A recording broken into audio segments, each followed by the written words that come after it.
এমনিই করেছে যারা তাদের পূর্বে ছিল।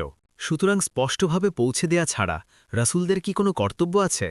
৩৬ আর আমি অবশ্যই প্রত্যেক জাতিতে একজন রাসূল প্রেরণ করেছি যে তোমরা আল্লাহর ইবাদত করো এবং পরিহার করো তাগুতকে।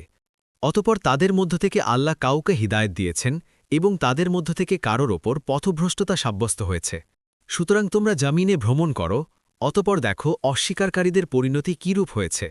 ৩৭ যদিও তুমি তাদের হিদায়তের ব্যাপারে আকাঙ্ক্ষা করো, তবু নিশ্চয়ই আল্লাহ যাকে পথভ্রষ্ট করেন তাকে হিদায়ত দেন না, এবং তাদের জন্য কোনো সাহায্যকারী নেই। ৩৮ আর তারা আল্লাহর নামে কঠিন শপথ করেছেন যে ব্যক্তি মারা যায় আল্লাহ তাকে পুনরুজ্জীবিত করবেন না।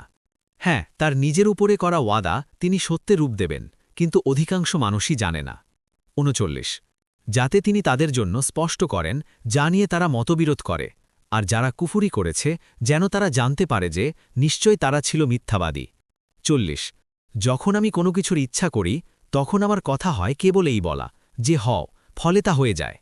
৪১ আর যারা হিজরত করেছে আল্লাহর রাস্তায় অত্যাচারিত হওয়ার পর আমি অবশ্যই তাদেরকে দুনিয়াতে উত্তম আবাস দান করব, আর আখিরাতের প্রতিদান তো বিশাল।